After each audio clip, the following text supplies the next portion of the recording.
see. Ha? Wow. Ano ba yan? Ano ba yan? Ewan ko. Ay, hindi na. Alam mo, joke time tong anime. Oo ano nga. to. Parang hindi ko naman ikaw makilala yan. yung sarili ko, Mars.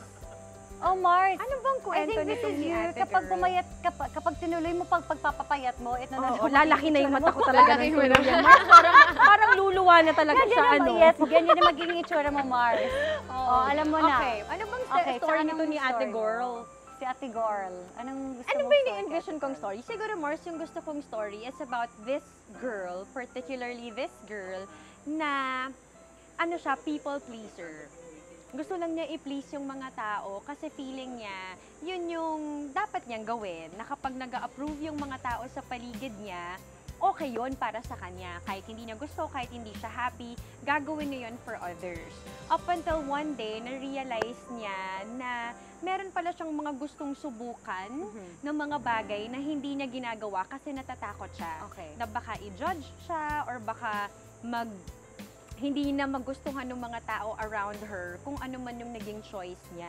But then, na-realize na she's gonna be brave and she's gonna keep doing it, she's gonna go for it, and she did. She went for it, naging happy siya, naging successful siya, and she learned that at the end of the day, it's not really what other people say that truly matters, pero kung ano talaga yung nasa totoong sarili niya. So more of like, really going for your individuality, kung ano yung gusto mo, what you can offer, what you want. You can put it out there and not be scared of what people will say about you. Ay, gusto ko yan. Yeah. Winner yung story mo. I Ang like ganda. it, I like it. Okay, syempre Okay. hindi pa tayo tapos. Yes. Dahil si Pars Alan meron din. Meron din siyang contribution dito. Tignan muna natin yung cartoon version ni Pars Alan. Dito ako na-excite. Wow! Ay, Pars, can you see this? Cute! Pasok! Pasok na pasok na pasok! Okay. What's the story? Pars Alan, anong kwento ng iyong film? Abay, gusto ko sana Shrek eh. Ha? Hindi ko alam kung bakit yan ang lumabas. Gusto Pero niya given naman a chance, siguro, you were all talking about mga babae na empowered dapat. Siguro dapat my film would be about gender equality. Oh, Habol sa Pars, Bride. love it. Okay, Ah, okay.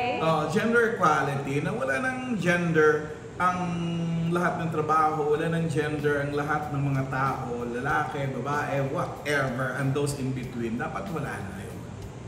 Break all the barriers. Ganun. Kumbaga parang wala nang requirements na kailangan pang babae lang, wala pang lalaki lang. Kaya Wala babae for, ka, kaya lalaki ka. oo, for everyone to. Correct. Pati mga Becky na, pasok. Yes, I love that. Ang cute ko. Ang cute, no? Kung ginawa talagang film. I Ah, think. all our different Di ba? stories. Can you imagine? Ganun. And I think ito kasi yung mga, hindi naman siya problema, pero sa society, ito yung mga typical na pinagtatalunan nating lahat, Oo, diba? oo. So it would be nice to really see it in action. Yes. Malay natin, Mars, may maka-pick up, diba? Malay mo si Diba? Disney. Si Disney! Kontakin na tayo. Talaga ba, Mars? Diba? But thank you guys for sharing our stories, diba? Oh, your cartoon versions and even the film, the story behind your film.